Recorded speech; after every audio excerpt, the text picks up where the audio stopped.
Hey everybody, today's video is actually about a topic that can actually help everybody on the poker table. It's talking about nerves and what to do with nerves and how to help with nerves. So this video can really relate to anybody on the poker circuit. Whether you've played one game, whether you've played 5 games, whether you've played hundreds of games or thousands of games. Everybody gets nervous. So it's your way to actually try and decide how to get those nerves away from yourself so that you can actually play your best games. Now, there are a few little tactics that you can use. One of the ones I see the most is people having an alcoholic beverage before they play, just to calm the nerves. You do have to be a little bit careful with this, just purely because you don't want to overindulge, but this can definitely be a very reliable and very good way to actually get rid of these nerves. What I find the best possible solution for myself anyway is to have a routine.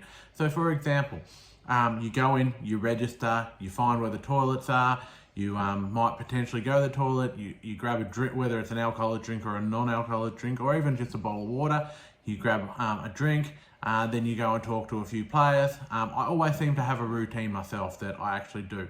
I always find that if I don't have a routine, regardless of what the tournament is, I tend to actually just not play my best. So if you don't have a routine or if you don't find a way to calm your nerves, sometimes nerves can really get the better of you and you can end up playing really bad poker. So it's very much a thing that you really have to make sure that you've got control of yourself on and make sure that you are actually controlling the nerve aspect of the game. Now, everybody's going to be different, so what works for me might not necessarily work for you, and also it is normal to actually feel quite nervous when you are going up a level in poker. So let's just say you're normally buying in for a $50, $100 tournament and you step up to a $1,500 tournament or a $1,000 tournament.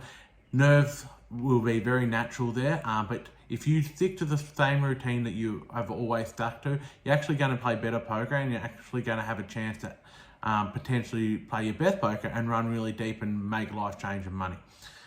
For example, when I went up to the APL Millions, which was a $1,500 buy-in, I won a ticket into that.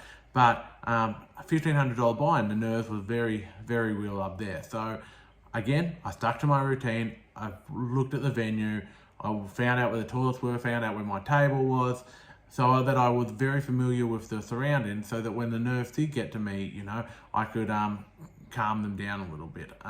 But every player, regardless of whether you've played one game or if you've played 1,000 games, will get nervous, and you do need to find a way to control that. But for me, definitely find a routine, and it's the best way to go. Okay, so thank you very much for watching today's video. Just a short, sharp one for today. We are still working on some vlogs and we are still working on some other videos. So make sure you've hit subscribe on this video. If you haven't, please like and subscribe to the video. It does help us out a lot and you won't miss any important videos. So thank you again, and I shall see you next time.